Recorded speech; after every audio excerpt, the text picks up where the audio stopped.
Hello, I'm Mark. I am in our 1907 engine house, and behind me here is Locomotive 40.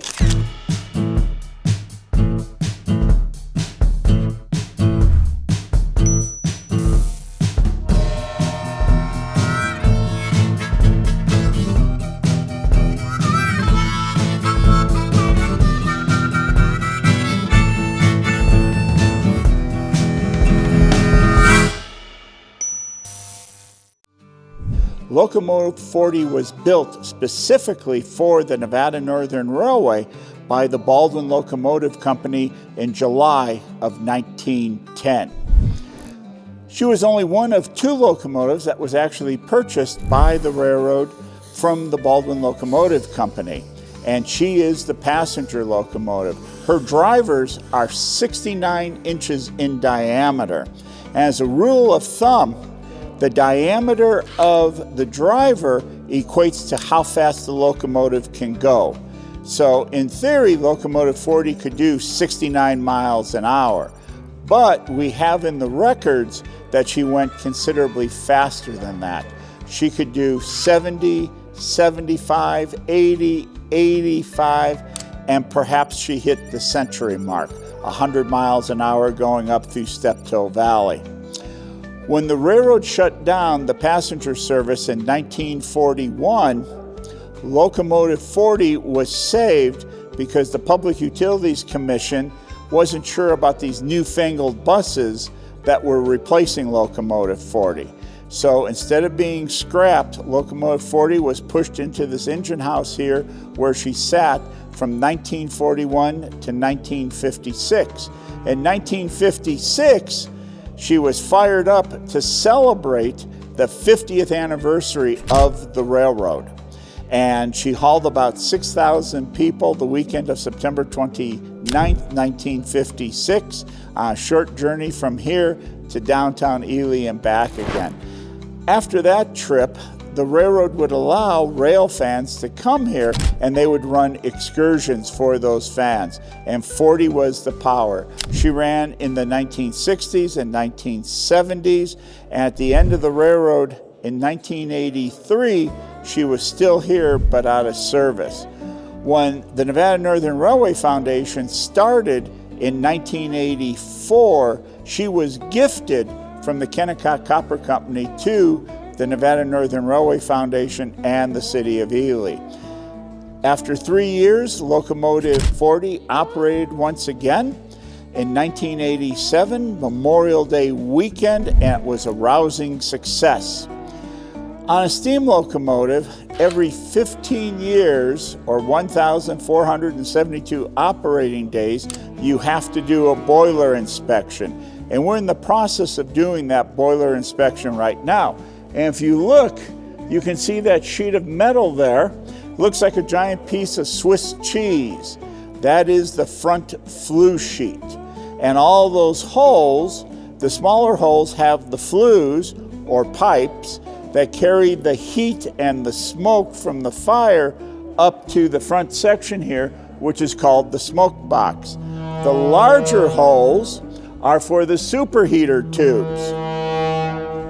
What happens here is the firemen will start the fire, and in between the front flue sheet and the back flue sheet is the boiler section, and those flues are surrounded by water, and this is the way it works. The boiling point of water at sea level is 212 degrees. Here at 6,500 feet, the boiling point of water has gone down. It's about 190 degrees. We operate Locomotive 40 at about 185 psi. That's 185 pounds per square inch. So what happens is the pressure goes up. So when the pressure goes up, the temperature of the water also goes up. And so it's about 400 degrees Fahrenheit at 185 psi. We run that water steam through the superheaters. Now we're about 600 degrees Fahrenheit, 185 psi, and she wants out and out badly. And that's what happens with the valves here. That upper cylinder is the valve chest, It has 2 inlet valves, 2 exhaust valves. And the lower cylinder is where the piston sits. So, up top there is the steam dome. And in that steam dome is the throttle. The engineer has what we call a reverser or a Johnson bar. And in this case, if the engineer wanted to go forward, they take the Johnson bar, push it forward, open up the throttle, that steam would flash, and it would flash down into this valve chest. An inlet valve lets the steam come in on this side of the piston. It gets pushed back. When it gets to the end of its travel, the inlet valve closes and exhaust valve opens, and then another inlet valve opens, and now the steam comes in here and pushes the piston back, which moves the rod. So if you've been around a steam locomotive, you'll hear the steam locomotive go chuff, chuff, chuff, chuff, chuff. And that is the exhaust steam going out the stack. Boom. And what that does, the exhaust steam going out the stack creates a partial vacuum in the smoke box. And that partial vacuum will drag air up underneath the fire in the firebox, brings the heat and the smoke through the flues, and then ejects it into the atmosphere. And we have found the hard way that if you have a hole in the smoke box, you will kill the fireman because it does not have any draft. And if you've ever tried to build a fire without a draft, what do you get? No fire. In a steam locomotive, no draft, no fire, no steam, no go. So it's very important that the smoke box has a vacuum in it. So as you can see, Locomotive 40 looks pretty sad. We have stripped her down, and normally we can do a boiler inspection in about 9 to 12 months. But what we found out with Locomotive 40 is her drivers and axles had issues. Her axles were from 1924. You know what? After a century, guess what? They need to be replaced. And so we're going to replace all of her axles. And if you've ever worked on anything old, if you go to do one thing, then, oh, I'm going to do this, now I got to do this, now I got to do this, now I got to do this. And that's what we've had happen here with Locomotive 40. Not only are we doing the axles, we're doing the crown brasses, we're doing all of the linkage for her valve gear, the whole bit. By the time we're done, Locomotive 40 will be in better shape than when she rolled out the Baldwin shop in July of 1910. And how do we do this in the most remote city in the contiguous United States? Yeah, we're 240 miles from the nearest city, and we depend on our members to support our work here. So I encourage you to become a member. Here we are at Locomotive 40 with our newest cats. And this is Kennecat, and this is R2D3. And his name comes from railroad, so 2 R's, and dirt 3. A year ago, I interviewed Kittens because Dirt had passed away, and we had DJ, and thought DJ needed some company.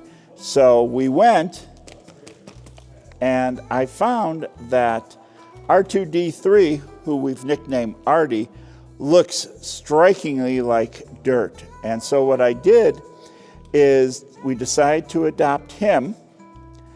And after we adopted him, we found out that he had a brother.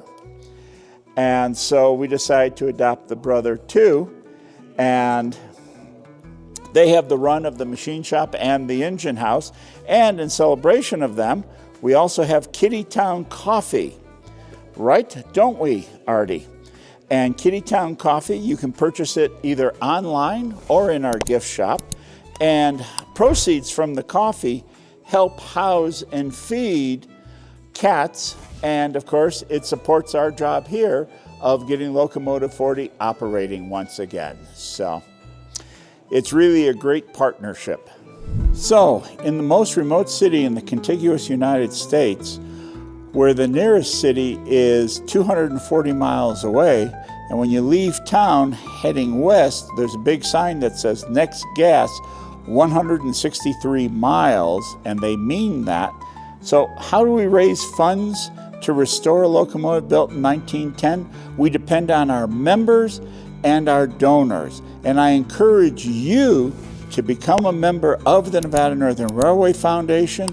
Your donation will help us get this locomotive back in operation. And if you make a donation of $50 over your membership, you get a copy of the Locomotive 93 coin. And on the reverse side of the coin is the history of the locomotive. If you make a donation of $100 or more, you get a Locomotive 81 coin. And on the flip side of the coin is again the history of the coin, the locomotive rather. And if you make a donation of $500 or more, you receive all 3 coins, including the Locomotive 40 coin. And the Locomotive 40 coin, again, on the reverse side, has the history of the locomotive. Your donation to our Phoenix Dare program that gets you these coins will help get Locomotive 40 back into operation once again. Locomotive 40 is a very special locomotive. She is an official Nevada state symbol. I was in Carson City walking down one of the state buildings, and I saw a framed picture of the state flower, the state bird, the state tree, the state fossil, the state this, the state this. They did not have a state locomotive. So I contacted my senator and said, hey, we need a state locomotive. And so Locomotive 40 now is an official Nevada state symbol. And we will get her running again. And we can do that with your help. This is a marvelous piece of history that actually opened up White Pine County and supported the copper industry here. So again, I encourage you to become a member and make a donation and get yourself a miniature copy of Locomotive 40. As part of the work we're doing on Locomotive 40 this is called the mud ring. And the fire is on the inside. There's water that goes in between 2 sheets here. And over the course of time, it does erode. And so the repair is to cut out the eroded metal and weld in new metal. And so we will be doing that. The other exciting thing is the boiler above me here. We have tested the boiler. And the beautiful thing is those craftsmen back at Baldwin in 1910 knew exactly what they were doing. The boiler is good for another 15-year cycle. Steam locomotives are referred to by their wheel arrangement. Locomotive 40 is a 4-6-0, and right now it's an 0-0-0 because we don't have the wheels under her. But up front were 4 pilot wheels. And again, she had 6 69-inch driving wheels, and she had no trailing wheel underneath the firebox. And she could just sprint across the valley. She is a marvelous machine, and she's a beautiful locomotive when she is in operation. So with your support, with your help, we will get this locomotive operating again. If you like this video, please like, subscribe, and give us your comments. We'd like to know what you think.